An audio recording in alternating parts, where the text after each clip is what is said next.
At based po dito sa findings ninyo, wala namang pong expressly nakasulat na may misappropriation at this point. Actually, yung presumption of misuse kasi nasa item 8.3 na kapag hindi nag-liquidate or failure of liquidation of the accountable officers upon due demand shall be a prima facie evidence that such fund has been put to personal benefit or misuse. Yes.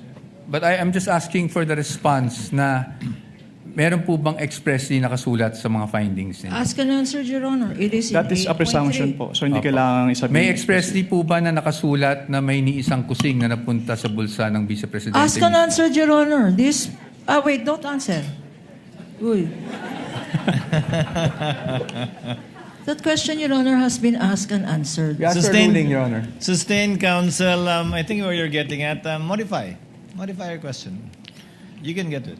Okay. So, basically po, ang findings nyo ay preliminary lamang.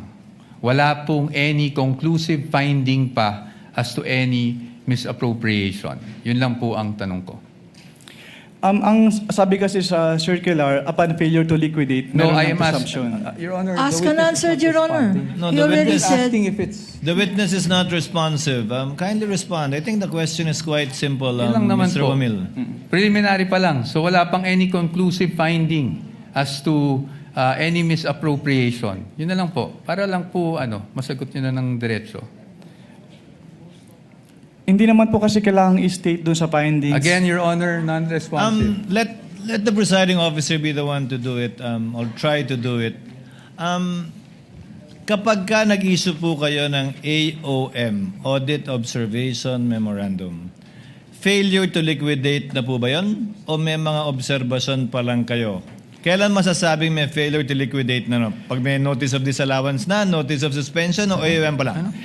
Nakalagay po kasi sa Joint Circular, Your Honor, under 8.3, failure to liquidate by the accountable officer upon due demand shall be a prima facie evidence. Opo, again, Mr. Wamila, yung pag-issue niyo po ba ng AOM, pasok na sa failure to liquidate upon due demand o hindi pa po?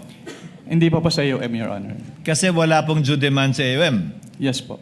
At masasabi mo rin bang wala pang failure to liquidate? O meron na? Pag sa AOM po wala, pero pag sa NS po, since meron ng first issuance which is considered as demand, so meron na po sa NS.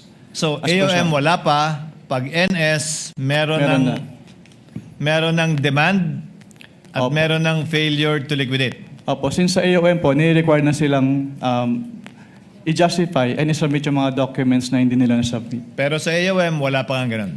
Yes po, Your Honor. Okay.